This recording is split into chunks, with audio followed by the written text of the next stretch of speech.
Hyvää iltaa kaikille ja tervetuloa tähän Liperi-seuran luentosarjaan. Ja tänään me tutustutaan vähän sellaiseen asiaan, joka sinänsä meidän elinaikana ei ole kauheasti tätä kulmakuntaa vaikuttanut, mutta ei tarvitse kamalasti mennä taaksepäin vuosia ja vuosisatoja, kun tälläkin kulmalla on saatu ikäviä ja vielä ikävämpiä kokemuksia, mitä naapuri on tehnyt. Ja meillä on tähän aiheeseen perehtymässä Itä-Suomen yliopiston rehtori ja Venäjän historian dosentti Kati Parkkinen. Ole hyvä, Kati. Helteiseen iltaan, helteistä asiaa. Kiitos. Niin, äänen tuostakin toimii. Tosiaan hyvää iltaa puolestaan. Mukava nähdä, että näin moni tuli paikalle kuuntelemaan tästä aiheesta, mikä ei sinänsä ole mitään kovin miellyttävää. Jos nämä aurinkoisena kesäiltana voisi olla tekemistä. Kuunnella tämmöisiä synkkiä asioita, mutta nämä on kuitenkin ehkä semmoisia ihan tärkeitä juttuja, mitä on hyvä tässä nykyisessä maailmantilanteessa tietää. Mutta kuinka moni sattui viime viikolla näkemään semmoisen uutisen, että Moskovassa Suomen suurlähetystön edessä oli pystytty tämmöinen näyttely Suomen russofobian historiasta. Joo, aika tämä uutinen kanssa jossain määrin liippaa tätä meidän aihetta ja meidän palaa siihen vielä. Vähän lyhyesti, miten tämä esitelmässä etenee. Ensinnäkin on varmaan parempi sillä tavalla tehdä, että minä juttelen sen, minkä juttelen, ja sen jälkeen sitten voidaan keskustella. Oletan, että tulee kysymyksiä, tulee kommentteja, niin se on helpompi sitten niin päin, että sitten lopussa otetaan se keskustelu osio. Koska saattaa olla, että joku kysyy jotain sellaista, mihin on hetken kanssa vastaamassa joka tapauksessa, niin otetaan kysymykset ja kommentit sitten. No, tutkijat ollaan semmoisia, että me tykätään aina määritellä ensin käsitteet, mistä puhutaan. Ja niin me tässäkin luennossa tai esitelmässä ensin lyhyesti kuvaan, että mistä puhutaan silloin, kun puhutaan mielikuvista ja viholliskuvista. Tähän semmoinen viholliskuva on semmoinen käsite, mihin törmää arkikielessä ja mediassa jonkun verran. Mutta monesti tämmöiset arkikieliset käsitteet on semmoisia, että on hyvä vähän ehkä purkaa, mitä ne oikeasti pitää sisällään. Sitten tarkastellaan joitakin, voisi sanoa, tärkeimpiä kerrostumia tai jatkumoita viholliskuvien muotoutumisessa Venäjällä. Minä olen historiantutkija, mutta tämä ei ole sitten mikään historialuento, vaan keskitytään nimenomaan tähän viholliskuvastoon ja siinäkin lähinnä just näihin tiettyihin jatkumoihin. Ensin me käydään lyhyesti läpi keskiajan viholliskuvia ja sitten niihin liittyviä jatkumoita. Eli tämä on lainausmerkeissä itäinen uhka. Ja sen jälkeen sitten hypätään 1800-luvulle ja käydään läpi sitten tämmöistä niin sanottua Venäjän kansallista kertomusta vähän ja sitten lännestä tulevaa uhkaa. Ja sitten lyhyesti toista maailmansotaa, että Venäjällä kutsutaan suureksi isänmaalliseksi sodaksi sivutaan ja sitten lopusta näitä nykypäivän viholliskuvia Venäjällä. Ja sitä, miten Venäjä on näitä hyödyntänyt hyökkäyssodassa Ukrainaan. Länsi ja itä on tuossa lainausmerkeissä sen takia, että nämä ei ole mitään absoluuttisia määreitä. Merkitykset riippuu aina käyttäjästä ja siitä, että mistä suunnasta näitä määreitä käytetään. Näkin on sellaisia arkipuheessa hyvin kevyesti käytettäviä käsitteitä, että länsi tai itä, mutta nekin on sellaisia aika monikerroksisia ja monitahoisia käsitteitä. Ja tosiaan ne riippuu aina siitä määrittelijän näkökulmasta. Sitten se, mitä halusin tähdentää, on se, että viholliskuvat on ehdottomasti universaalia. Ne ei ole millään tavalla vaan venäläinen, vaikka tässä nyt sitten puhutaankin nimenomaan Venäjästä. Ja toinen asia, mitä sitten tähdennän, on se, että tässä puhutaan nyt nimenomaan semmoisista kuvista, mitä kulloinenkin eliitti tai hallinto on ikään kuin luonut omin tarkoituksensa ja sitten yrittänyt elittää niitä sitten laajemmalle yleisölle. Että ei voi sanoa, että nämä on niin kaikkien venäläisten jakamia viholliskuvia, vaan nämä on nimenomaan sieltä ylhäältä tuotettuja vastuja. No, jos mennään sitten näihin käsitteiden määrittelyyn, niin tämä viholliskuva käsitteen takaa löytyy toinen käsite, eli mielikuva. Kognitiivisessa psykologiassa mielikuvia nimitetään skeemoiksi.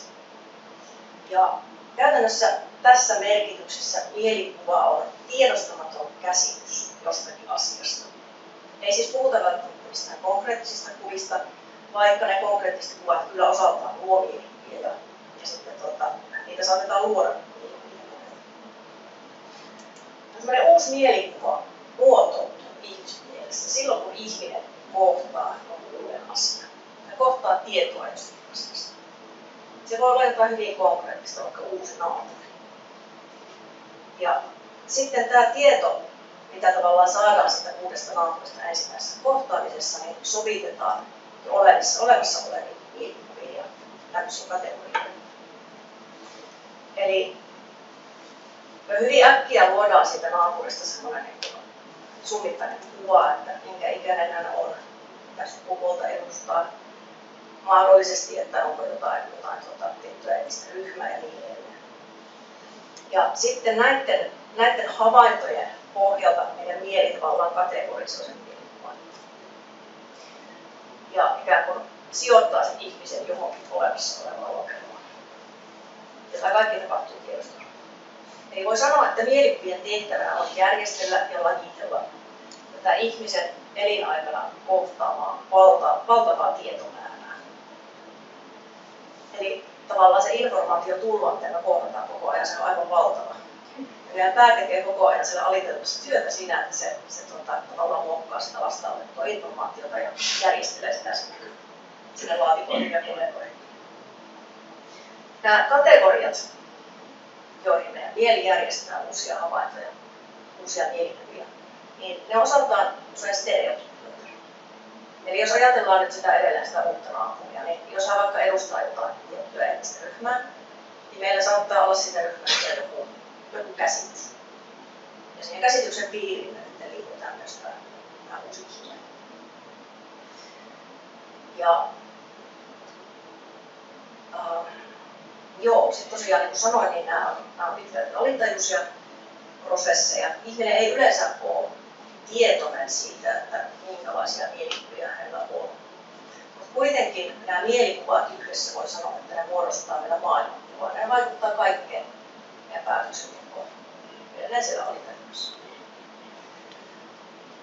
Ja jokaisella on tietysti oma pää ja siellä on ne omat mielikuvat, mutta yhteisö tai yhteisöjen jäsenenä meillä on myös paljon jaettua mielikuvastoa.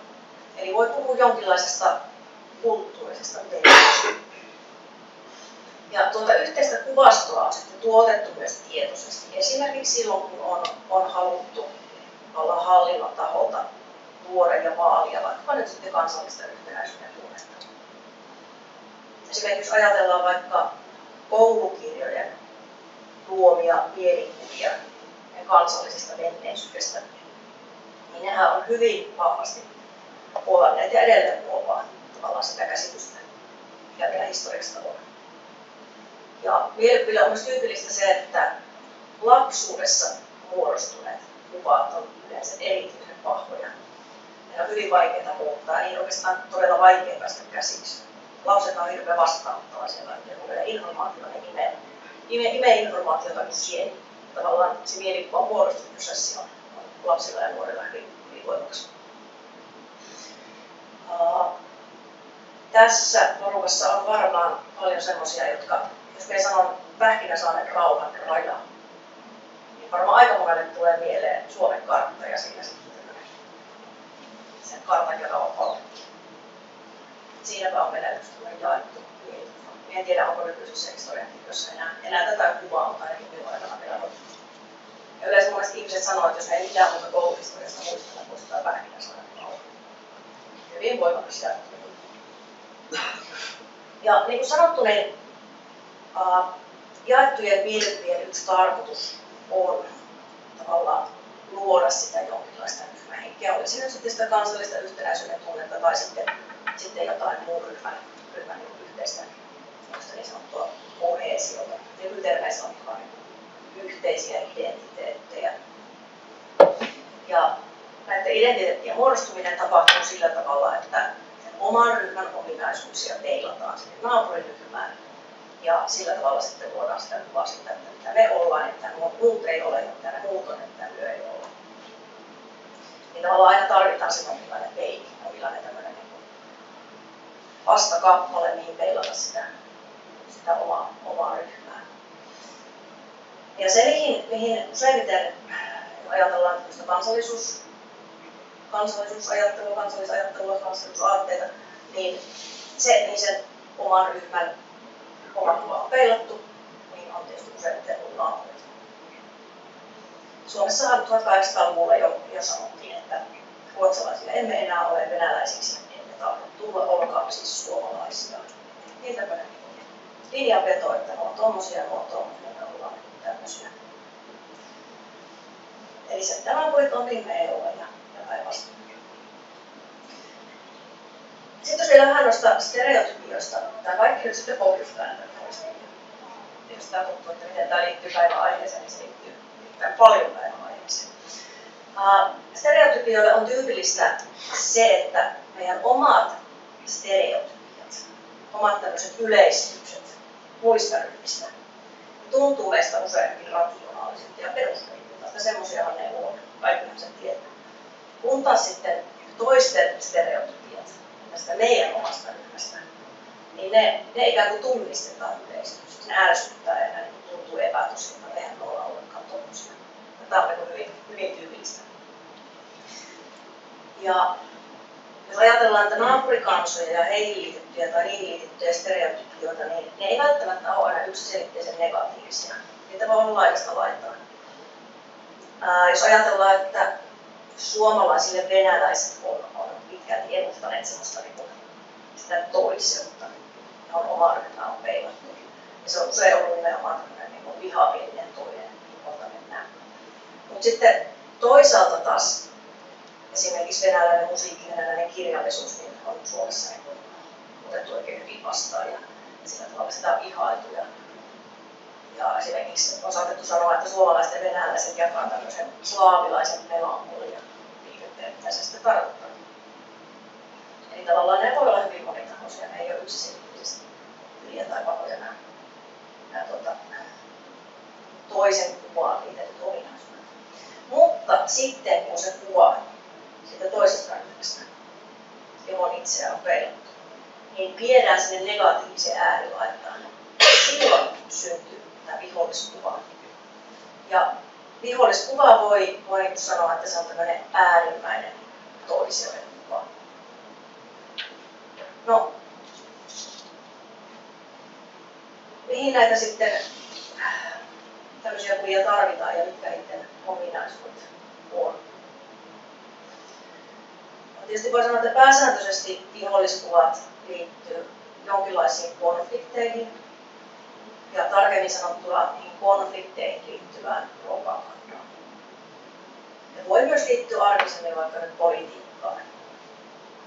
Nykyisin aika paljon saatetaan sanoa, että kun politiikassa on paljon vastakkainasettelua ja tämmöistä polarisointia, niin siinä luodaan viholliskuvia esimerkiksi toisesta puolueesta ja niin edelleen.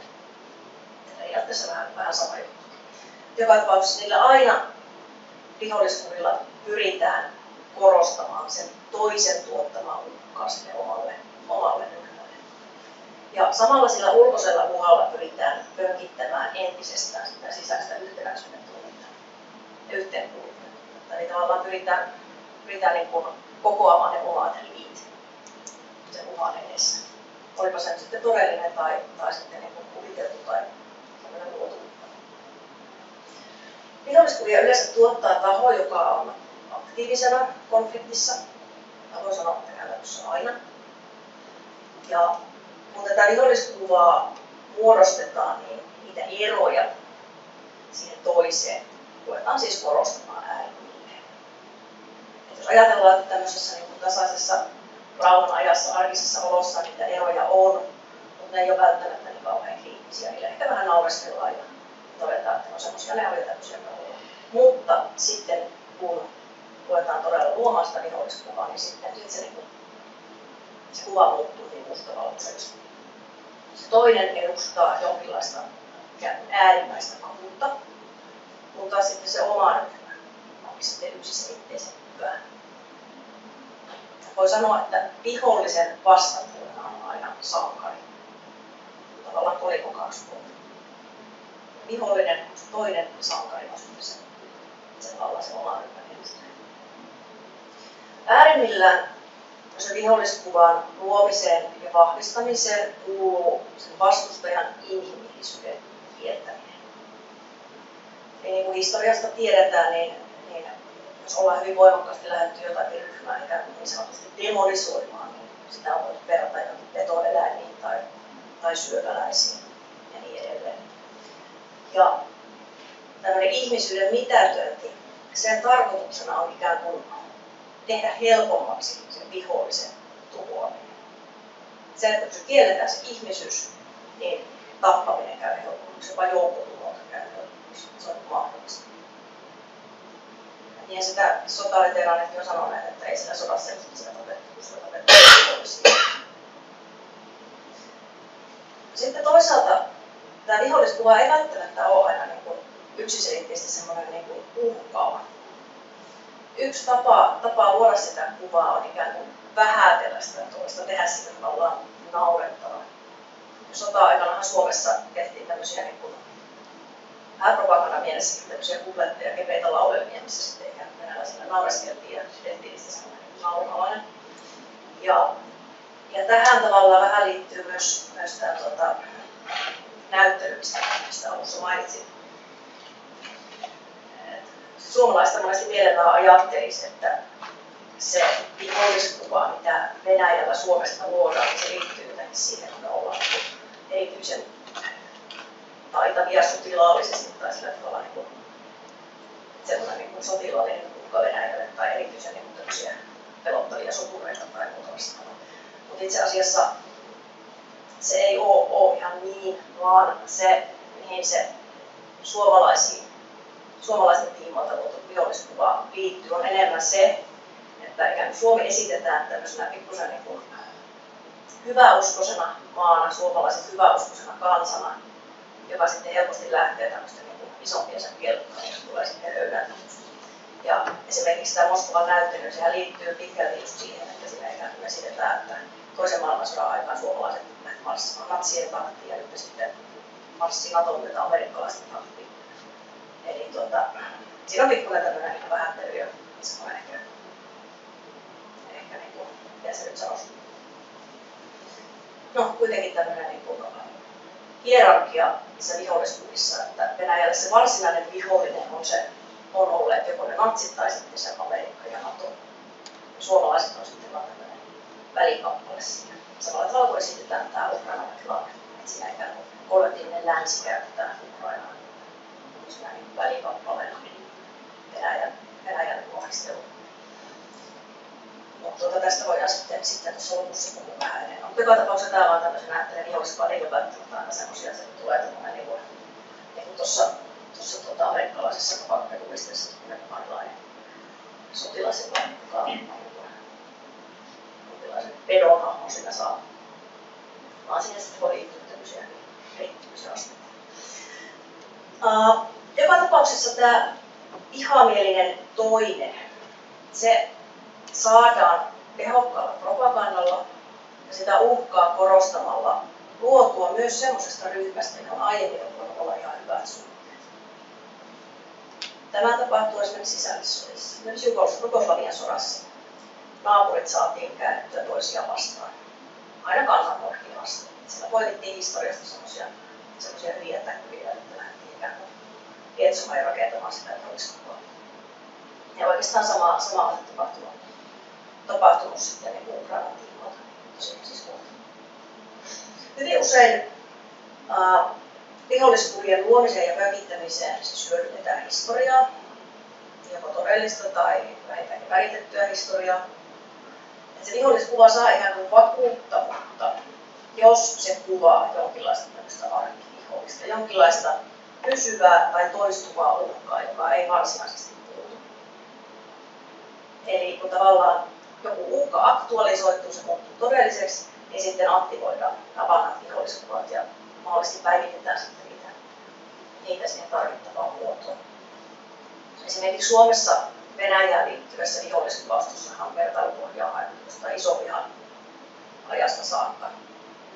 Ja isovihan aikana koetusta vainosta ja väkivallasta sen kuvassa tässä siinä vaiheessa, kun Venäjä aloitti tätä täysimittaisen hyökkäyssodan Ukrainaan, niin Suomessa mediassa tämä isovihan oppasi sitten esille myöhempien sotien lisäksi. Nyky-Venäjällä historian käyttäminen politiikan oikeuttajana on ollut aivan erityisen vahvaa ja tietoista.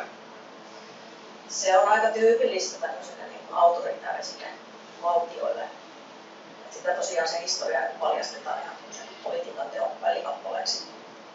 Ja tämä on sitten niin kulminoitunut siihen, miten Ukrainan hyökkääminen oikeutettiin historialla. Eli tämä historian poliittinen käyttö näkyy myös siinä viholliskuvilla operoinnissa. Mutta käydään nyt siellä venäläisen viholliskuvaston juurilla. Se on aika tärkeää, jos halutaan ymmärtää tämmöisiä nyky-Venäjän ideoita ja Venäjältä tykätään sanoa geopolitiikkaa. Tässä yhteydessä, kun puhutaan keskiajan Venäjästä, niin on syytä huomata, että se on ylipäänsä hyvin harhaanjohtava käsite. Keskiajalla tuolla nykyisen Venäjän alueella oli lukuisia ruhtinaskuntia. Valtakeskus siirtyi Kiovasta Vladimiriin ja sieltä Moskovaan 1300-luvun alussa. Ja myös sitten Pihkova ja Novgorod oli omia ruhtinaskuntia siihen asti, kunnes Moskova, joka pikkuhiljaa voimistui ja valtasi alueita, niin valtasi myös sitten nämä ruhtinaskunnat. Sitten 1300-luvulta alkaen että Moskovan valta-asemaa alettiin pönkittää joka tavalla. Eli me puhumme oikeastaan ensin yleisesti itäslaaveista, sitten Moskovasta ja Venäjästä oikeastaan vasta sitten 1700-luvulta alkaen. Noista keskiajan slaavilaisista tekstilähteistä, niin en nyt niistä rupea tässä sen kummemmin kertomaan, koska ne menee ehkä osin ohi aiheen, mutta niistä on hyvä ymmärtää muutama perusasia. Ja nämä pätee myös sitten keskiaikaisiin läntisiin lähteisiin. Eli yksi on se, että niitä on säilynyt ylipäänsä hyvin vähän. Ja varhaisimmat säilyneet slaavilähteet ovat vasta 1300-luvulta. Näiden lähteiden tuottaja- ja lukijapiiri oli hyvin rajattu.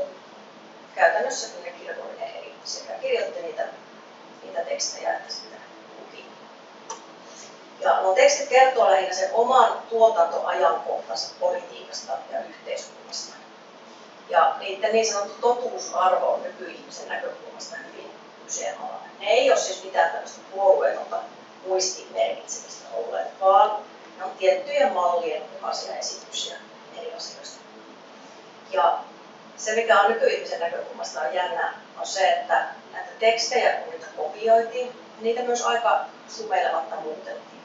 Ja sinne ei nähty mitään väärää. Meidän näkökulmasta se on väärentämistä, mutta keskiaikaisen ihmisen totuuskäsityksen mukaan niitä tekstejä vaan päivitettiin aina vastaamaan sitä kulloistakin poliittista tilannetta. Tämä keskiaikainen totuuskäsityskin on aika monimutkainen juttu, mitä mielessä sekoitisi. Viimeistään 1400-luvulla näissä teksteissä alkaa näkyä tämmöinen Moskova-keskeisuus. Eli kun Moskova saavutti valta-aseman näiden alueen ruhtinaskuntien joukossa, nämä tekstit siis päivitettiin vastaamaan sitä valta-asemaa. Eli se on aika jännää, että sitten nämä tekstit ikään kuin moskovalaistettiin.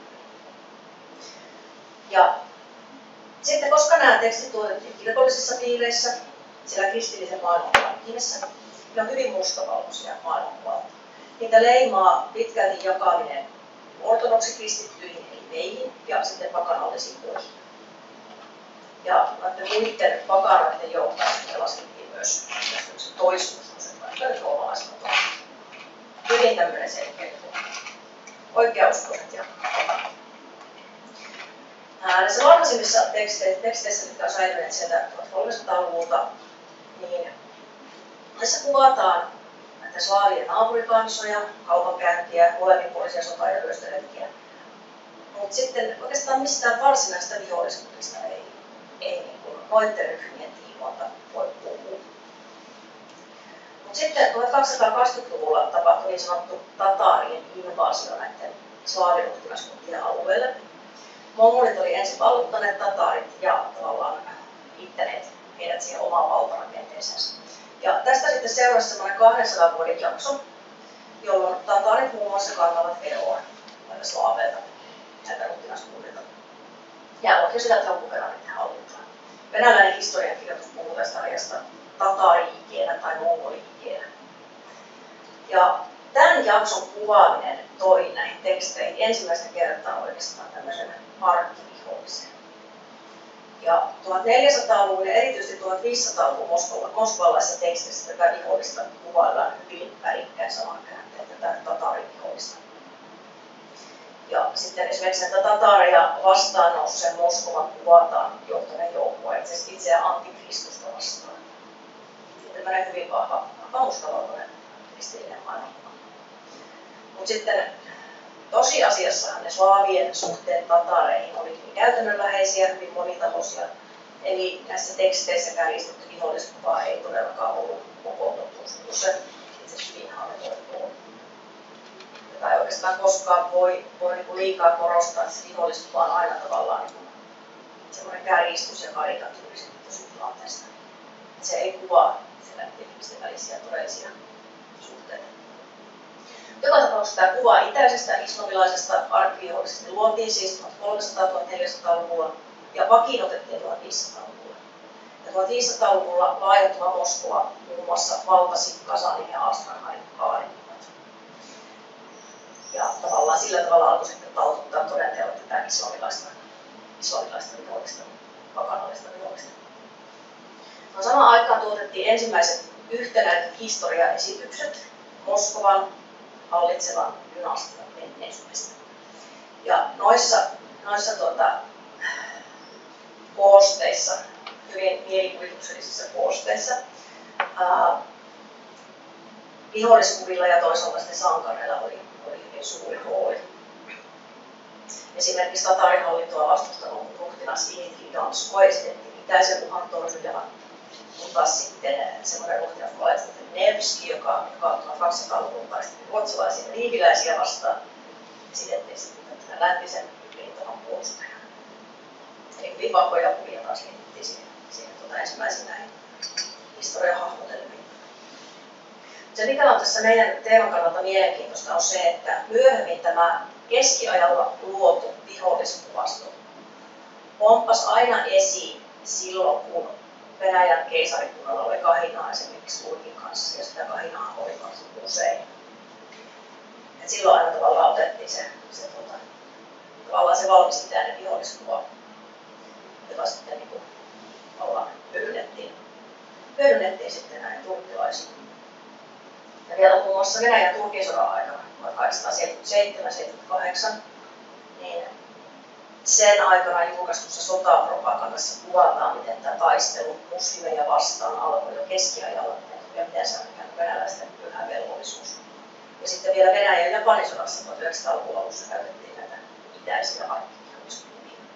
Eli tässä on tavallaan yksi tämmöinen viholliskuvien jatkumo Venäjällä.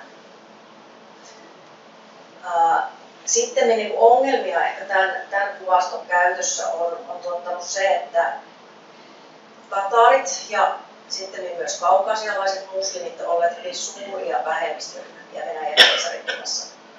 Ja sitten Neuvostoliitossa ja Neuvostoliiton jälkeen Venäjällä. Eli tavallaan heitä ei ole kannattanut hirveästi suututtaa korostumalla tätä kristittyt ja muslimit vastakkainasettelua. Niin Venäjän johto on tavallaan joutunut tasapainoilemaan se itäisen viholliskuvan ja sitten toisaalta sen islamin harjoittajien kanssa. Vähän niin kuin ajettu kaksilla rattailla, sitä on käynyt varoen. Puhuttiin niistä konkreettisista kuvista, niin tuossa on aika mielenkiintoinen ikoni, vuonna 1552 maalattu. Se kuvaa Kasanin hävitystä. Ja tuossa oikealla on sitten tämä palava Kasan, eli Kasanin kaarikunta. Ja sitten vasemmalla on Moskova. Ja Moskovaa kuvaa tämmöinen niin kuin Jerusalem, se on uusi Jerusalem. Ja siellä käytettiin hyvin paljon raamatullisia vertaustuksia. Tässä ikonissa on hyvin paljon symboliikkaa.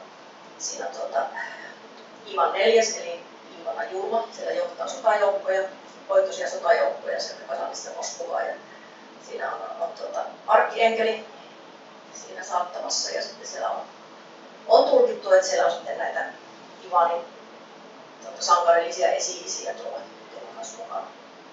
Mutta tämmöinen hyvin väkevä, hyvin symbolinen esitys tästä 1500-luvun asetelmasta. Sitten tässä saman viholliskuvan jatkumon tiimoilta on sitten Turkin-Venäjän sodan aikaista propagandaa. Siinä on tämmöinen bulgarialaiskylän hävitys.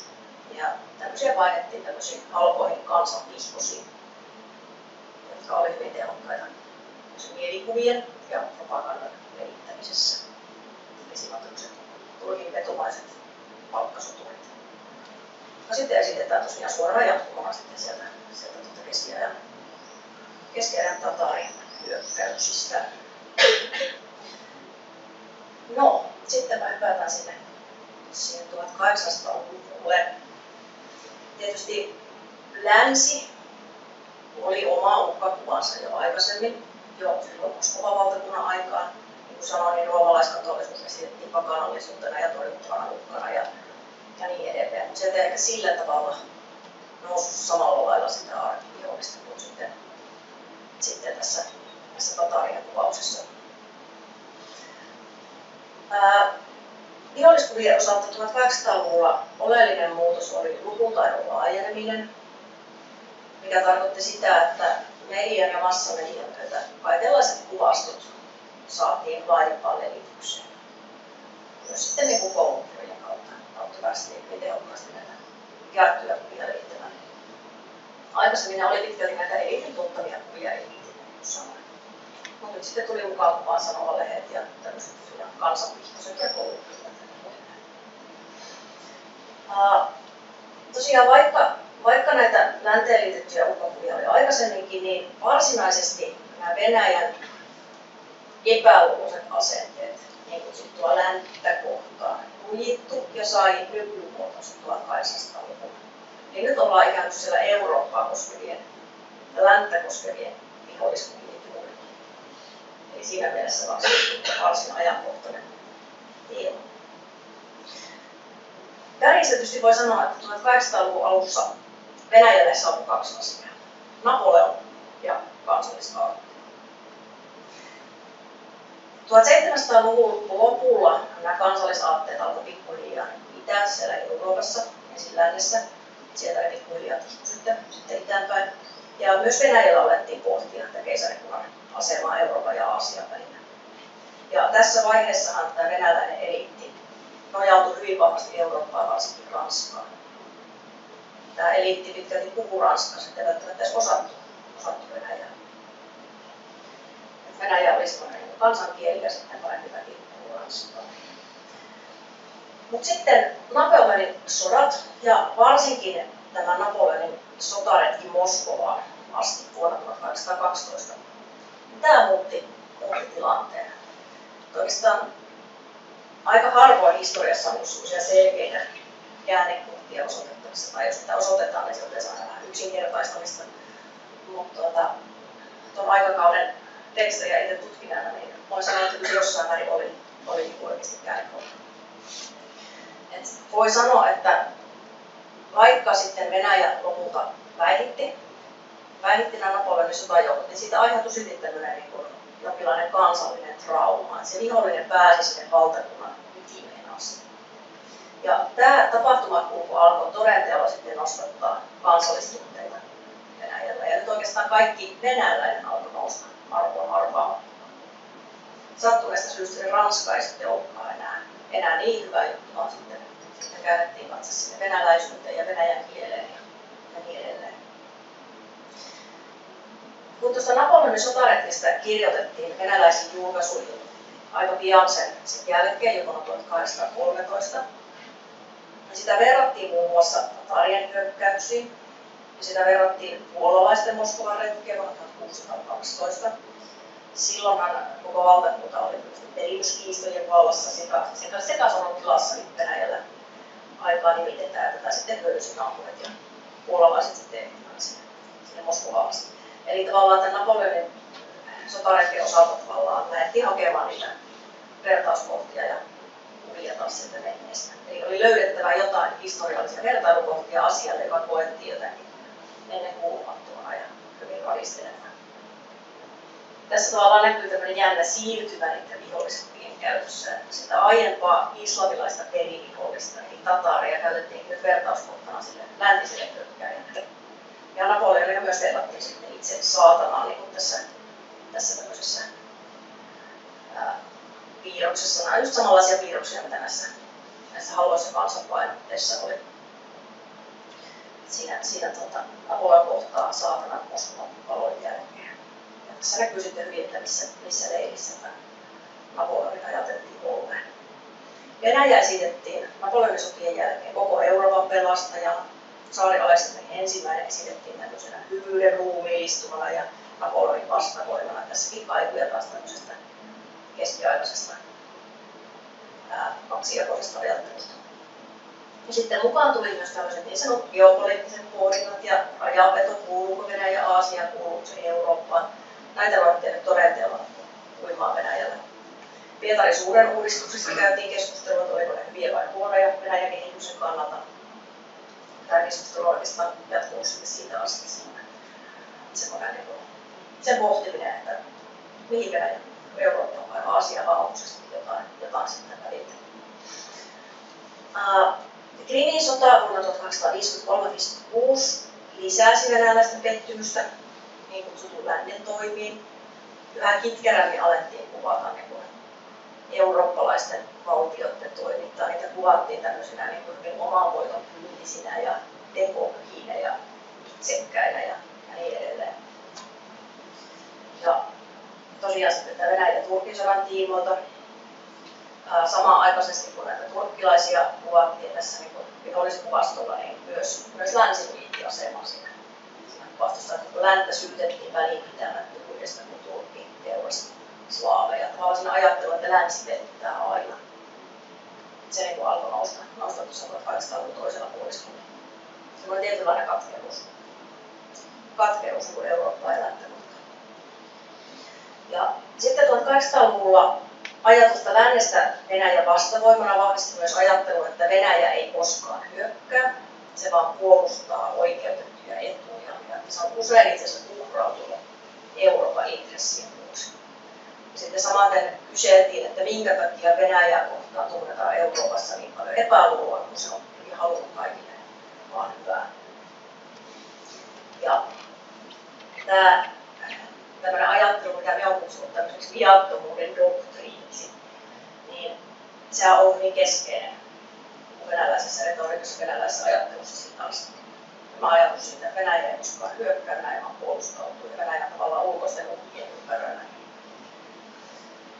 Ja me mennään siihen kohta tarkemmin. Tietysti tässäkin voi ajatella, että tämmöinen ajattelu on siinä mielessä universaali, että aika harva valtio nyt asettuu sinne pahistin leiriin, että joo, me hyökätään naapuriin ja ihan tosta vaan. Kaikkihan ikään kuin esittää aina niin kuin perustelee sodat sillä, että tämä on nyt jostain syystä välttämätöntä ja nimenomaan sen puolustamisen kautta.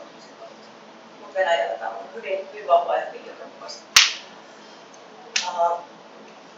No sitten vuoden 1917 vallankumous, ensimmäinen maailmansota sekoitti pakkaat, kommunismilla on tietysti omat viholliskuvat, siinä vaiheessa ehkä sitten enemmän keskityttiin sisäisiin viholliskuviin kuin niihin ulkoisiin.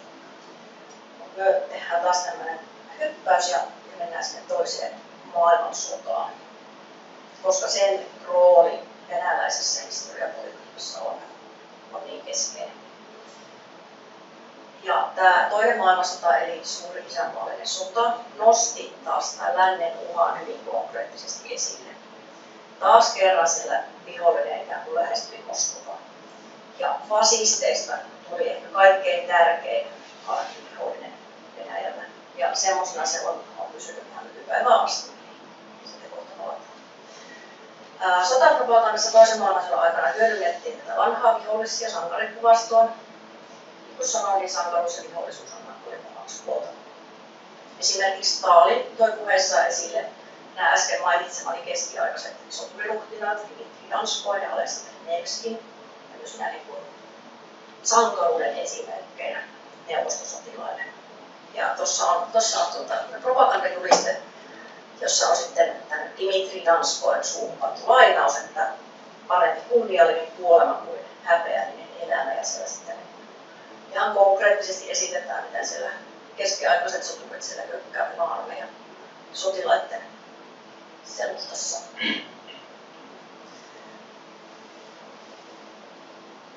Tuossa on vielä toinen propagandajuliste, mikä kanssa aika mielenkiintoisella tavalla kuvaa näitä historian kerrostumien hyödyntämisiä.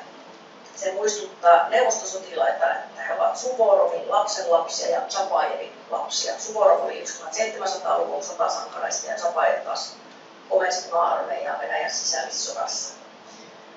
He on siellä ja sitten siellä on taas yksi keskiaikainen sotasankari myös siellä. Tämä tosiaan havainnollistaa historiakerrostumia sankarikuvastossa ja sitten sen kautta myös siinä viholliskuvastossa. Ja sitten myöhemmin kylmän sodan aikaan Neuvostoliiton pääviholliseksi nousi kapitalistinen länsi ja siellä sitten Yhdysvallat etunenässä. Eli jos aikaisemmin tavallaan se uhkaava länsi oli enemmänkin se Euroopassa, niin nyt sitten se siirtyi enemmän sinne Atlantin toiselle puolelle. No, sitten aletaan lähestyä nykytilannetta, mikä varmaan kaikkia kiinnostaa ehkä enemmän keskiaikaiset viholliskuvat. Voi sanoa, että tätä viholliskuvaston päivittämistä Venäjällä 2000-luvulla on leimannut muutama ilmiö, mitkä kietoutuu hyvin vahvasti toisiinsa. Ensimmäiseksi on tuohon laittanut fasismin tai oikeastaan natsismin nostamisen tämmöiseksi uusvanhaksi uhkakuvaksi.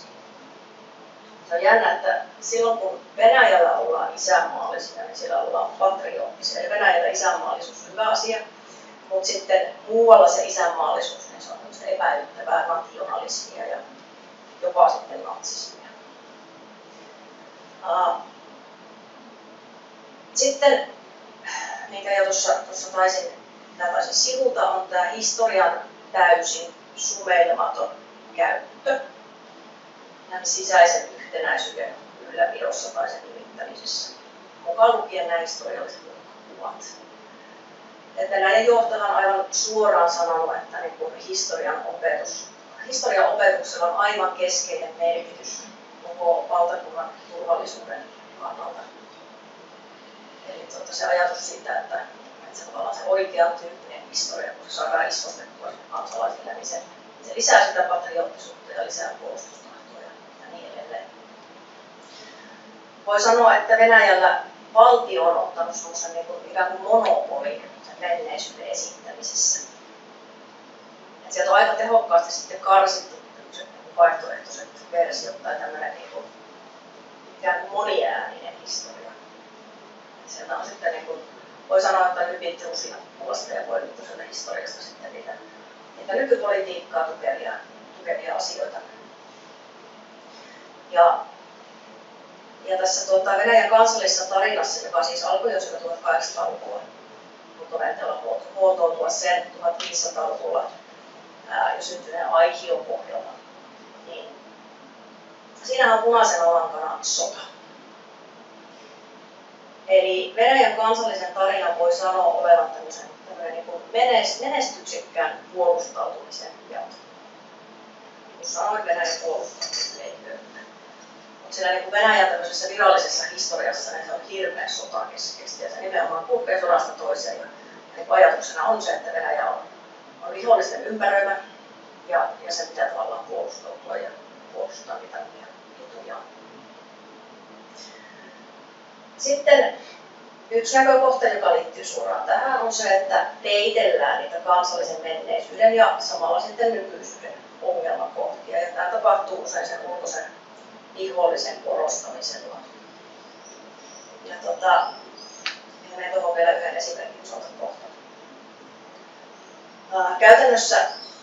Käytännössä tämä rusinat pullasta historia, niin se on ikään kuin viety sinne niin kuin ruohonjuuritasolle muun muassa sillä, että on pyritty yhtenäistämään koulukirjat. Et siellä koulukirjoissa esitetään nimenomaan sitä sankarillista historiaa ja siellä ei sitten ole niitä hankalia juttuja. Ja sitä on ihan niin valvottu valtion taholta, että sieltä kaikki tämmöinen vaihtoehtoiset kirjonnat tavat sitten poistetaan sieltä koulukirjoista. Ja se nimenomaan lujittaa valtakunnallisesti kirjallista kasvatusta. No sitten tämä suuri isänmaallinen sota on nostettu keskiöön. Voi sanoa, että se on semmoinen kruununjalokivi tässä Venäjän puolustautumisen historiassa. Ja tämähän näkyy sitten meillekin joka uusi uutisissa, esimerkiksi tässä voitopäiväjuhlinoissa, jotka on itse asiassa 2000-luvulla koko ajan menneet enemmän ja enemmän tämmöiseen militaariseen suuntaan. Ja aikaisemmin oli enemmän ehkä semmoista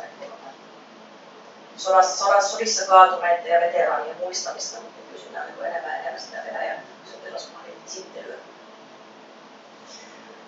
Ja tässä venäläisten sisäisen yhtenäisyyden vaalinnan tiimoilta niin Venäjä esitetään puhtoisena voittajana toisessa maailmansodassa. Ja tosiaan siis hyvä esimerkki on sitten se, että tai oikeastaan yksi osa tätä valtiohistorian monopolia on se, että pyritään estämään historian vääristelyä. Ja se liittyy nimenomaan toiseen maailmansotaan ja siihen, miten esimerkiksi Itä-Euroopassa esitetään asioita. Venäjähän esittää vapautta, esimerkiksi Baltian maat, mutta sitten jos Baltian maissa on miehityksestä, niin se on Venäjän näkökulmasta historian vääristelyä, koska se ikään kuin tahraa sitä puhtoista kuvaa, että maa-armeija ei ole koskaan tehnyt missään mitään väärää, ja maa-armeija sotivat. Eli tämä on ollut historiapoliittisesti hyvin iso asia, että mitään, mikä esittää neuvostojoukot jotenkin epäilyttävässä valossa, niin ei saisi esittää. Ja tuossa kuvassa on itse asiassa voitonpäivän juhlintaa keväällä 2014 Pietarissa. Ja siinä on sitten esillä myös sitä Donetskin liikutustasavallan lippuja.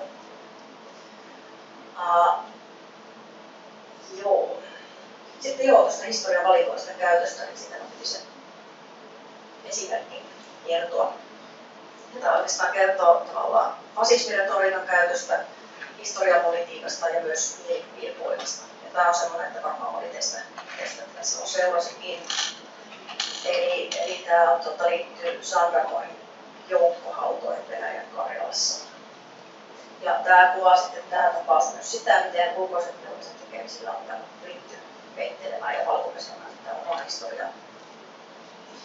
Eli kyse on siis 30-luvun Stalinin terroriajan joukkohaudoista Venäjän Karjalan Karhunmäessä. 90-luvulla järjestöt ja aktivistit teki valtavan työn siinä, että he ensinnäkin kartoitti sen hautojen sijainnin ja sitten he kartoitti sitä, keitä sinne on haudattu. Siellä on valtava määrä eri kansallisuuksia telotettuja ja haudattuja. Ja silloin koottiin sitten nimilistoja haudatuista ja sitten perustettiin sitten näitä muistoalueita Sandamoihin. Onko mitä monet käynyt siellä? Joo, me arvoin, että on. Mutta sitten vuonna 2016 nousi esiin tämmöinen uusi teoria.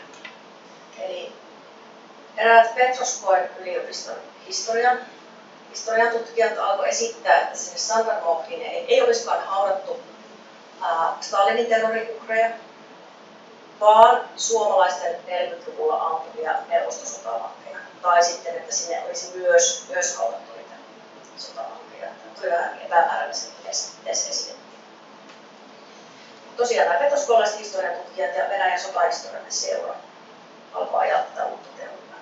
Tämä sotahistoriallinen seura on hyvin vahvasti kytköksissä Kremliin.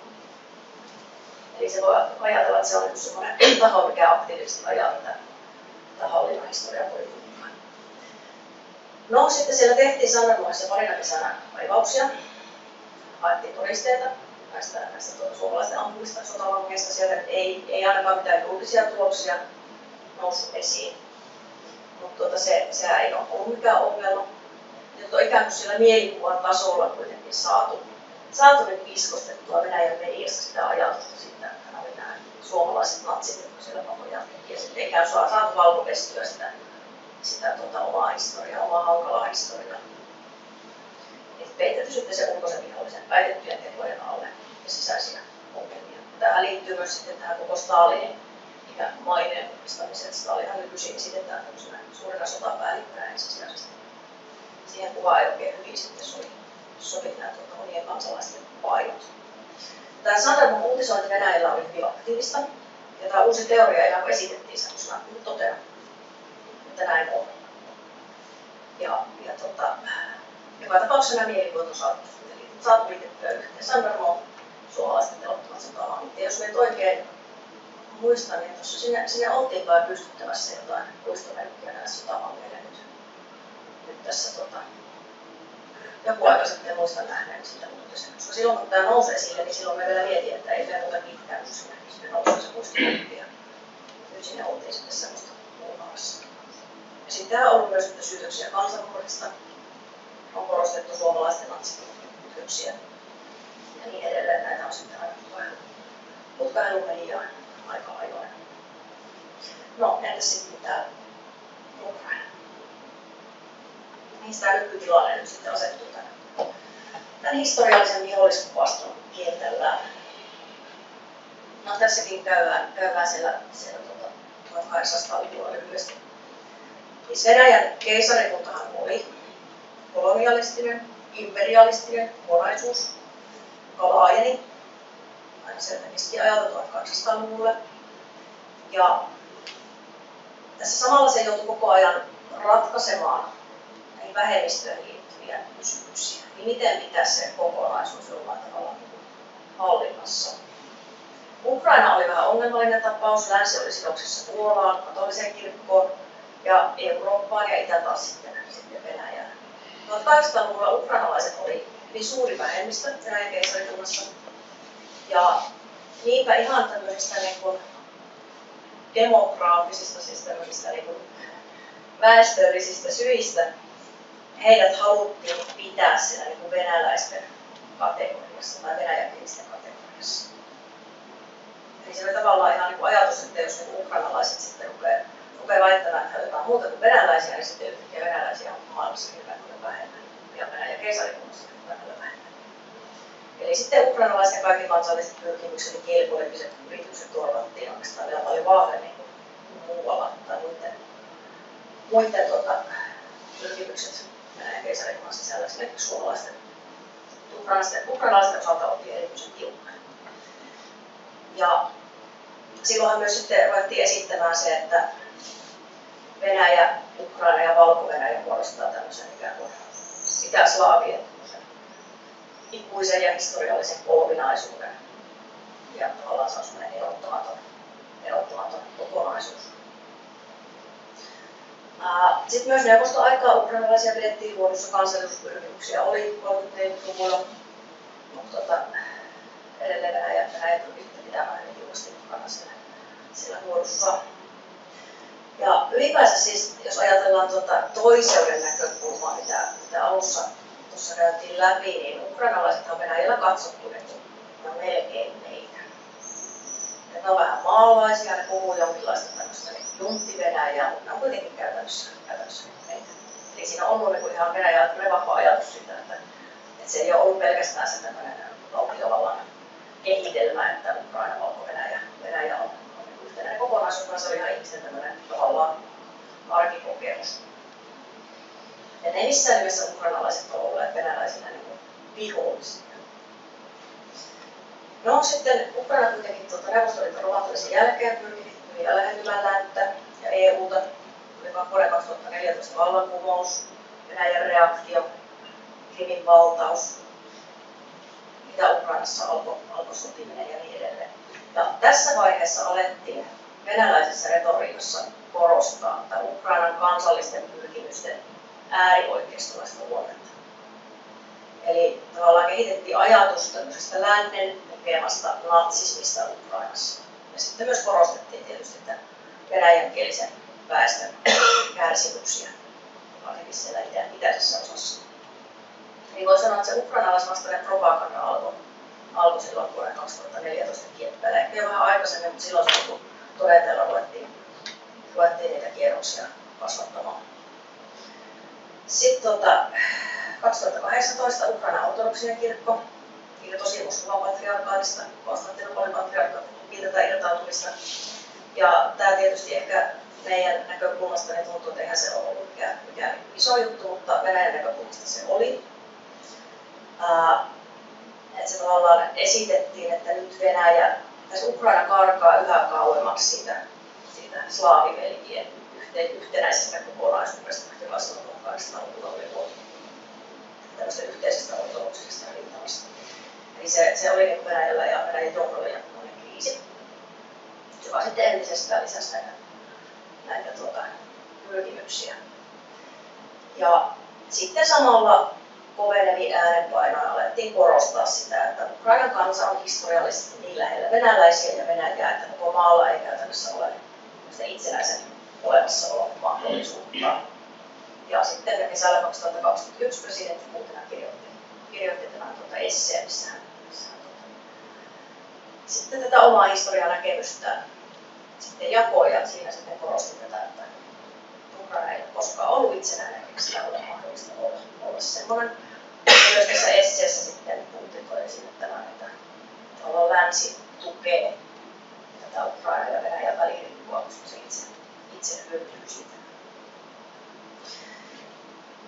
Ja tuossa vaiheessa Venäjän johto alkoi enemmän ja enemmän tuoda esille sitä tarvetta, että Ukraina pitää vapauttaa sen natsijohdosta.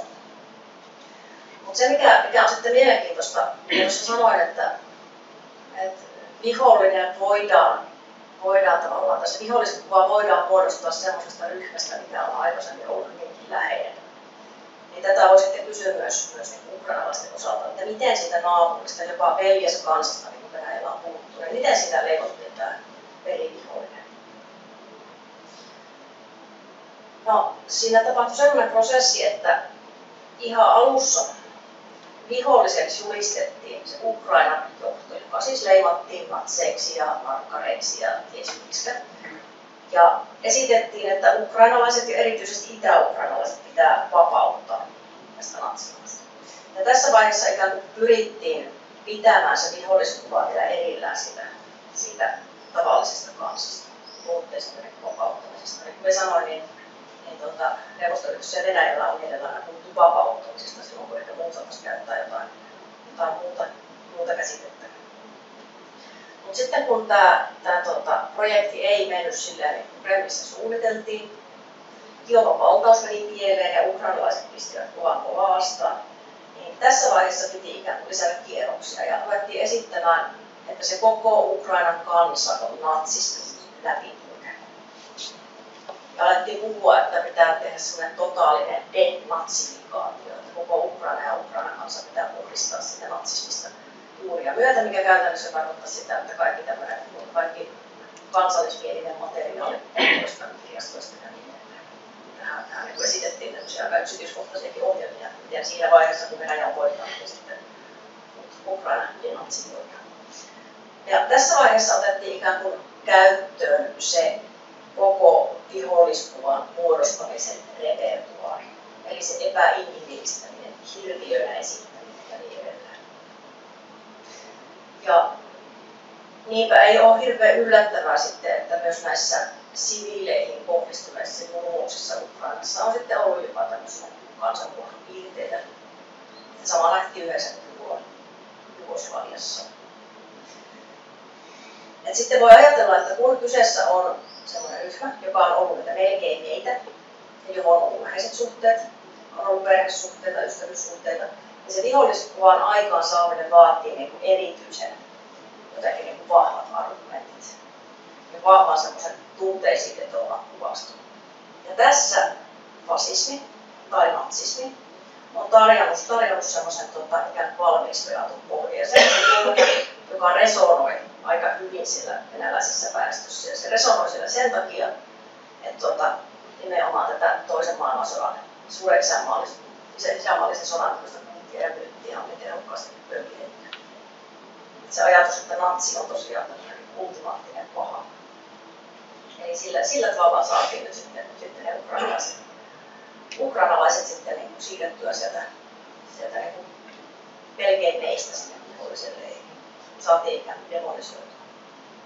Natsismihan venäjän kielessä ylipäänsä viittaa äärikansalliseen toimintaan, mutta sitten Ukrainan tapauksessa sillä on selkeä viittaus myös toiseen maailmansotaan.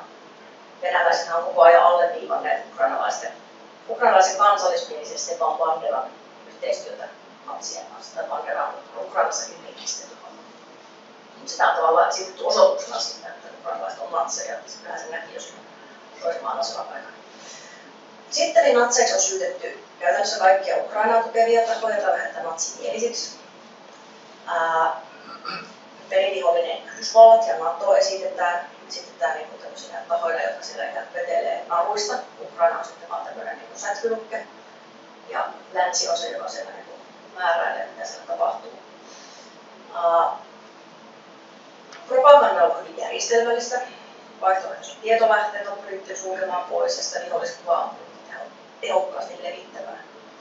Ja sitten oikeastaan tämmöinen niin kuin, tässä on tapahtunut tämmöinen maalitoppien siirtäminen siinä mielessä, että ensin oli tosiaan se natsijohto, sitten oli niin kuin ukrainalaiset on natsikansa ja sitten kolmas vaihe on se, että lännen esitetään käyvän totaalista sotaa Venäjää vastaan.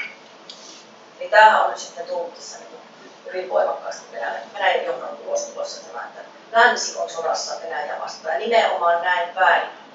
Joskus mediassa näkee, että se esitetään sillä tavalla, että Venäjä käy sotaa länttä vastaan, mutta Venäjän näkökulmastaan se ei ole näin. Vaan länsi käy sotaa ja Venäjä taas kerran ikään kuin oikeutetusti puolustaa. On korostettu, että länsi on Venäjälle eksistentiaalinen uhka. On puhuttu sivilisaatioiden välisestä kamppailusta. Sitten tämä on nyt hyvin niin kuin arvoihin liittyvä ollut. Tämä retoriikka on esitetty, että on vastakkain tämmöinen lännen liberaali fasismi, joka on mielestäni aika mielenkiintoinen käsite, ja tämmöinen läntinen individualismi ja sitten taas Venäjän konservatiiviset kristilliset perinteiset arvot. Ja tämä retoriikka on lainattu suoraan sieltä 1800-luvulta. Tavallaan siitä, miten silloin länttä kuvattiin, että se on hyvin paljon sitten lainattu. Ja tietysti sitten on ollut nähtävissä, että Ukrainassa on samalla tavalla luotu sitten viholliskuvaa hyökkäistä. Ja se mikä tietysti on niin kuin traagista on se, että tämä viha on kuitenkin saatu hirveän nopeasti täyteen liekkiinsä ja se on tietysti sosiaalisen median aikakaudella vielä paremmin onnistunut tämä kaikki propagandan levittäminen joskus vielä 100 vuotta sitten. Ja Venäjän toiminnalla on tavallaan tuhottu kahden kansan suhteet sukupolvien ajaksi. Siinä missä se viha on hyvin nopealla viholliskuvilla ja propagandalla sytyttää täyteen roihkumilla on hyvin vaikea saavuttaa. Ja ihan osaltaan sen takia, että mielikuvat on niin vahvoja ja ne tavallaan toimii myös sillä tunnetasolla, varsinkin sitten kun siihen liittyy ihan oikeasti tämmöinen niin katastrofaalinen konflikti. Sitten tosiaan mielikuville ja viholliskuville on tyypillistä, että kun ne on kerran muotoutunut, niin on hyvin vaikea sitten muuttaa. Niistä pitää ensin tulla tietoiseksi, mikä on sitten oma prosessinsa ja niin edelleen. Ja oikeastaan voisin tämän osuuden päättää siihen, että tämä on sellainen ihan hyvä ajatusharjoitus itsellekin se, että minkälaisia viholliskuvia itsellä on tai minkälaisia stereotypioita itsellä on mistäkin ryhmistä. Ihminen on aika helppo saada lietsottua tämmöiseen yleisluontoiseen vihaan jotain ihmisryhmää kohtaan. Se oli nähtävissä myös Suomessa, miten tavallaan äkkiä leimahti tämmöinen vihaa venäläisiä kohtaan. Hyvin tämmöinen yleistävä viha. Eli ajateltiin, että nyt saa sanoa ja nyt saa tavallaan siihen, jos kadulla kohtaa venäläiset, niin nyt saa mennä sanomaan asiat suoraan. Eli moni suomalainen julistaa, että on olemassa vihaa venäläisiä. Mutta just tämä ominaisuus, mikä meissä saa aikaan tämmöisen tunteen, mikä meistä on hyvin oikeutettu tässä tilanteessa, niin just se on se ominaisuus, minkä takia tämäkin tilanne Ukrainassa on mahdollinen. Minkä takia on mahdollista tämä ukrainalaisten demonisointi ja teurastaminen ja miksi venäläiset yleensä tukee Putinin hallintoa. Se on tavallaan kaikissa meissä sellaiset inhimilliset mekanismit, mitkä sen mahdollistaa. Sitä on hyvä miettiä myös omalta kohdaltaan. Hyvä, mutta minä taidan lopettaa tähän. Niin on ihan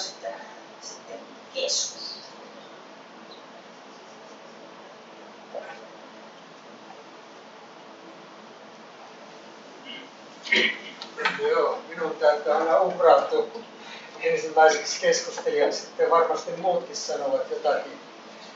Hirvittävästi asioita kirjoitin tässä ylös, mutta tätä täytyy karsia, mitä minä nyt sanon. Ihan tuossa lopussa Kati niin kiinnitti huomiota sellaiseen hirmu mielenkiintoiseen asiaan, mitä minäkin silloin katsoin, kun tämä Ukrainan sota alkoi, niin muutama päivä tai viikko, yleisönosasta kirjoitukset täyttyi tällaisista mielipiteistä, jossa pantiin niin kuin venäläiset juoksemaan kölin alta tai vastaavaa muuta. Että ihan sillä tavalla ajattelin sitä, että se venäläisvastaisuus ja ennen kaikkea sitten neuvostovastaisuus on meissä niin kuin ollut tällaisena sisäisenä opittuna mekanismina, taikka sitten sillä tavalla, että sen ilmitulo on ollut kielletty, kun meillä oli tämä YYA-sopimus ja taloudelliset siteet Venäjä ja niin edespäin, niin sitä ei niin kuin saanut sanoa. Ja sitten kun tuli tilaisuus, että niin kuin voidaan sanoa, ja sitten yleisöosasto täyttyi tällaisista Venäjää vastustavista kirjoituksista. Ja siinä on myös sitten se, että niin kun ihminen haluaa olla jotakin mieltä, niin sitten muodostui niin kuin tällainen leiri, että minä poikasen uskallan sanoa sellaista, mikä on kiellettyä, vaikka se nyt ei sitten enää ollutkaan kiellettyä. Ja silloin kun se oli kiellettyä, niin nämä rohkeat miehet pysyvät vaikittenkin alla. Se on hirvittävän mielenkiintoinen asia myös se, mitä Kati tuossa alussa niin kun sillä ensimmäisellä kalvolla niin kun kertoi, niin tällaiset psykologiset tekijät, mitkä on meidän ajattelumme takana. Ja tavallaan näitä on niin kuin tiedetty, sanotaan 10, 20, 30 vuotta. Ne on niin kuin käyttäytymistutkijoiden piirissä tunnistettu ja löydetty, mutta ne ei ole tullut niin kuin julki. Nythän puhutaan paljon tällaista kuin kuplasta, eli tällaista niin kuin itse rakennetusta kuplasta, joka sisällä ollaan haluamatta niin kuin nähdä muiden sen kuplan ulkopuolella olevien mielipiteitä. Ja sitten toinen hauska sana, mistä minä erityisesti niin kuin pidän, on tämä heimoutuminen, eli niin kuin luodaan niin kuin samanmielisten ryhmä, mihin sitten kuulutaan ja ollaan samaa mieltä ja haetaan sitten tukea niin kuin tästä omasta heimosta. Ja se on mielenkiintoista.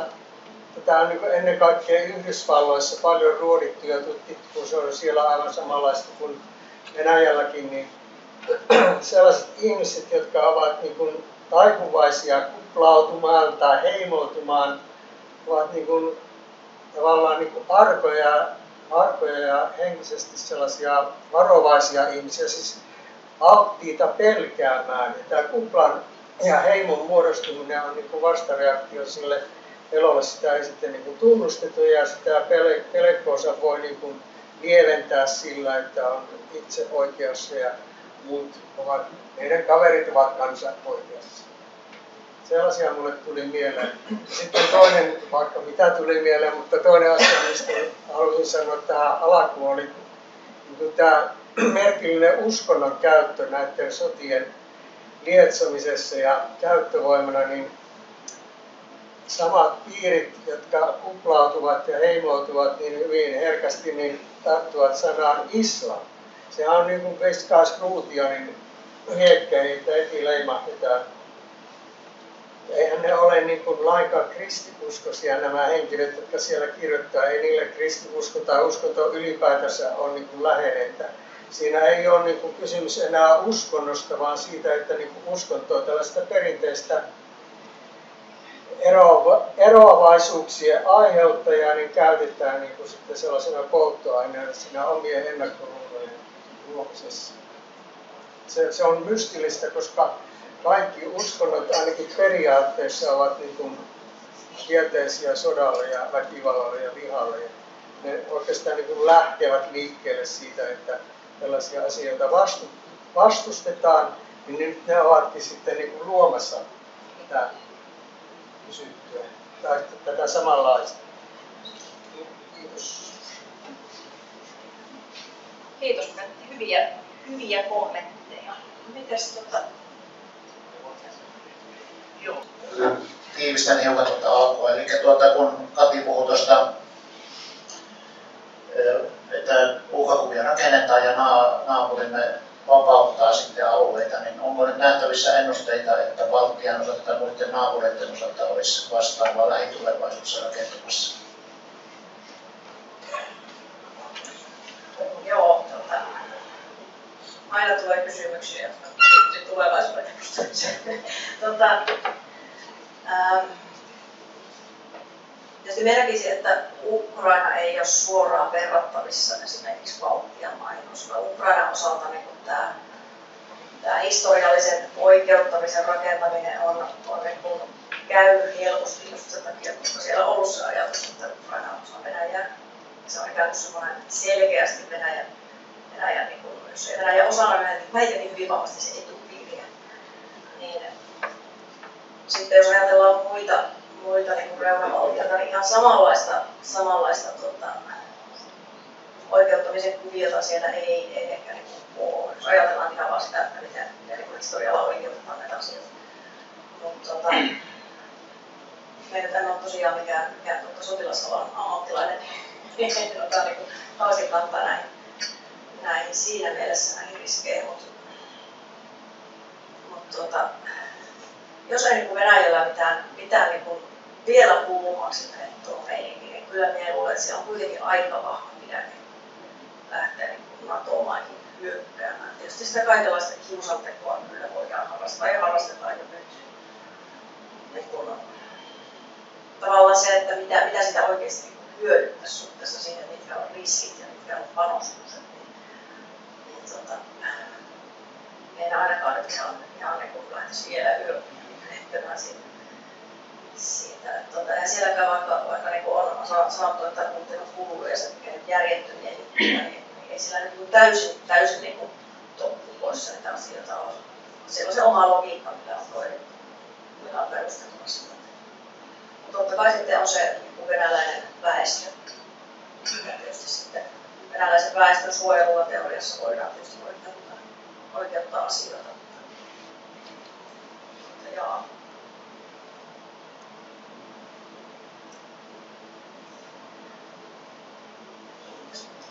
Joo. Anna mikrofoni tänne, niin puhutaankin. Lähteekö teille? Ei sinä heti. Minä voitan omalla äänellä. Kun Venäjällä kuitenkin on kansallisuuksia. Kato, se ei taakse kuulu. Kuuluu. Nyt kuuluu. Joo, kun Venäjällä kuitenkin on niitä kansallisuuksia, oliko niitä 190 mitä, aivan hirveästi. Niin kattaako tämä venäläisyys ja tämä tarina nyt sitten kaiken sen ja muut kansallisuudet? Tämä on itse asiassa erittäin hyvä pointti. Ja se, miten Venäjän johto on tätä pyrkinyt niin taklaamaan tätä kysymystä, on se, että on niin korostettu hirveästi sitä Venäjän monikansallista ja moniuskonnollista luonnetta ja sitä, että miten siitä huolimatta, että meillä on näin paljon kansallisuuksia ja uskontoja, niin siitä huolimatta tavallaan ollaan yhtä. Että tavallaan otetaan siihen suureen kertomukseen kyllä mukaan, mutta niin kyllä se nyt olemassaolo myös sitten myönnetään. Mutta se ikään kuin idealisoidaan just tuolla tavalla, että se on Venäjän vahvuus, että meillä on tämä monikansallinen väestö, joka sitten kuitenkin yksissä tuumin seisoo johtajansa takana. Mutta sitten tosiaan reaalielämässä taas, niin siellähän on kaikenlaisia jännitteitä ja ongelmia, mistä ei sitten taas tiedä, että mitä ne tulevaisuudessa tuo tullessaan. Ja sitten siinä vaiheessa, kun esimerkiksi ihmisillä kasvaa liikaa se ristiriita sen suhteen, mitä valtion taholta kerrotaan ja mitä tavallaan se oma arkielämä siinä on. Ja sitten tämä niin sanottu kognitiivinen dissonanssi, en tiedä onko se jotain suomenkielistä termiä, mutta tavallaan kun se kasvaa tarpeeksi se ristiriita, niin siitä saattaa sitten seurata että ne jännitteet rupeaa kärjistymään ja tapahtuu asioita. Tämä ei tietenkään koske vain vähemmistöä, vaan sitten niin kuin kaikkia. Et sitten jos se tosiaan sitten reaalitodellisuus ei ole sitten enää niinkään sitä, mitä se kerrotaan olevan. Tämä oli toinen.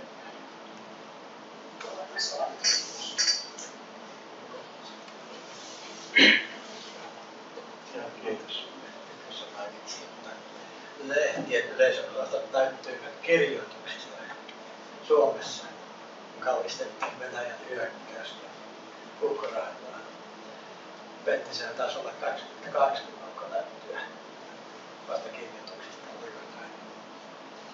Ja silloin suomalaiset heräsivät huomaamaan, että Ukrainassa on sota on 24. Mutta siihen asti mentiin ensimmäiset 8 vuotta hauskasti tällä YYA-mentaliteetillä, eli täysin Venäjän propagandan mukana. Ja jopa tuossa 22 paikkeilla suomalaiset poliitikot hämmästelivät, että kuka olisi voinut uskoa, että Venäjä hyökkää Ukrainaan 22. Ja kuitenkin jo edellisenä syksynä jenkit kertoi, että kyllä siellä on selvät valmistelut meneillään. Mun oma ennuste siinä kuukauden sisällä heti 2 päivää hyökkäystä. Näin pitkään aito venäläinen propaganda upposi Suomeen. Ja edelleenkin suomalaiset sanovat, että sota alkoi vuonna 1922. Kiitos. Joo, tosiaan se löytäkällä termiä, että täysimittainen hyökkäyssota. Suuri hyökkäys. Niin. Se käytännössä on 2014. Kyllä. Niin tuossa vahvisti minun käsitystä tuo sinun esitys, kun me varmaan jokainen suomalainenkin ajatellaan niitä, nähdään sanotaanko niitä päiväunia, että kun Putinista päästään eroon, niin naps Ukrainan sota. Mutta näin asia ei ole. Ja tämä sinun esitys vahvistaa sen, että vuosisatojen ajan Venäjän ja Neuvostoliiton ja taas Venäjän kansaa on kasvatettu määrättyyn suuntaan. Ja nyt jos siellä yksi diktaattori lähtee vallasta, onko se sitten millä tavalla tahansa, niin sieltähän nousee toinen. Eikö näin ole? Ja tämä on aika karmea ajattelutapa, että milloin siellä se kansa opetetaan elämään sillä tavalla, kun me ajatellaan. Sitten oikein sitä minä en tiedä, mutta se saattaa lopettaa Ukrainan sodan, tekisikö se jotain muuta. Niin, se on ylipäänsä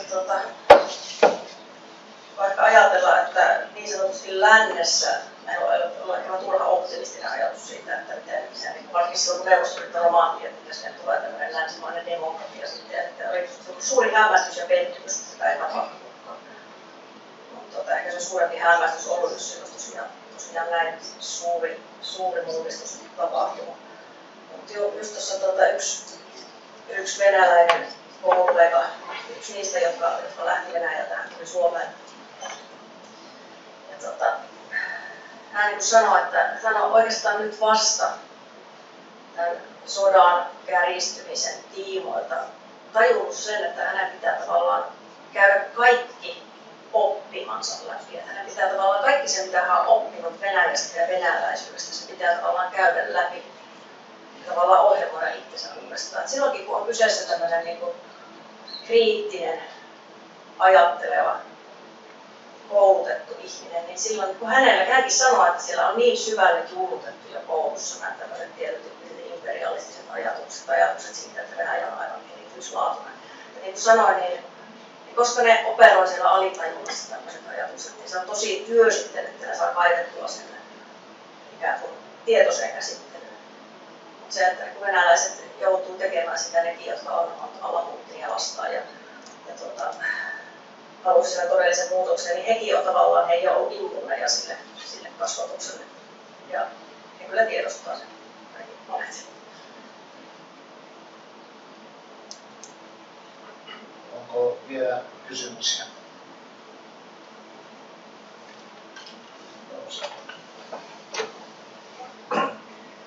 Hauska tarina. Silloin kun tuo Krimin vallattiin, venäläiset miehittivät sen Krimin niemimaan, niin meillä oli venäläisiä miehiä töissä Nikolai ja Nikolai. Kaikki mun tuntemani venäläiset ovat nimeltään Nikolai. Oltiin ruokapöydässä ja ne kuuli uutista, että ruplan kurssi romahti. Ne tuli miehille ilmoittamaan ilouutista, että teidän palkkanne kohostui yli 50%, kun kurssi romahtaa, niin he saivat niin kuin suomalaisella ansainnillaan sitten rutkasti venäläisiä rukia. Ne rupesivat kurehtimaan sitä, että miten seuraavasta talvesta selvittää, että onko perunoita ja porkkanoita kasvamassa riittävästi, kun hinnat kuitenkin niin kovasti nousee. Mutta se mitä minä haluaisin tässä kertoa oli vanha Nikolai, niin vanha Nikolai rupesi kertomaan minulle, että mitenkä tuolla Muskalamerellä amerikkalainen laivasto on tulossa, no ohittaneet juuri Bosporin salmen ja tulleet Krimin niemimaata, että kohti Itiseen.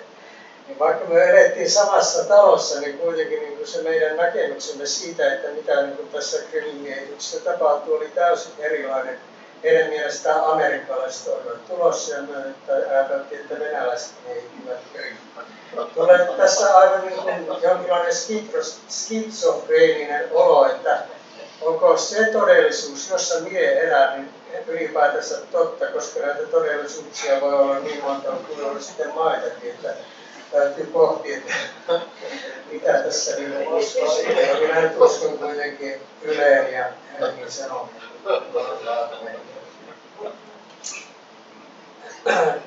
Kati tuossa puolittain väisti Jounin kysymyksiä, että miten käy Baltian maiden, niin jos tässä mitä on opittu, niin on opittu se, että mitä ei voi ennustaa. Me ei todellakaan tiedetä, mitä tapahtuu 10 tai 20 vuoden kuluttua, että kaikki spekulointi niin on täysin aiheeton. Spekulointi. Kiitos. Meillä on sulle Kati niin ruisleipää, joka on tällainen historialuenteen perinne. Ei ole sitä pyöreitä leipää tuolla. Tämä on puokaleipä, mutta tämä on tehty suomalaisesta tai puolalaista rukista, eli sieltä venäläistä. Sen lupaa. Ole hyvä. Jouni oli kaunista.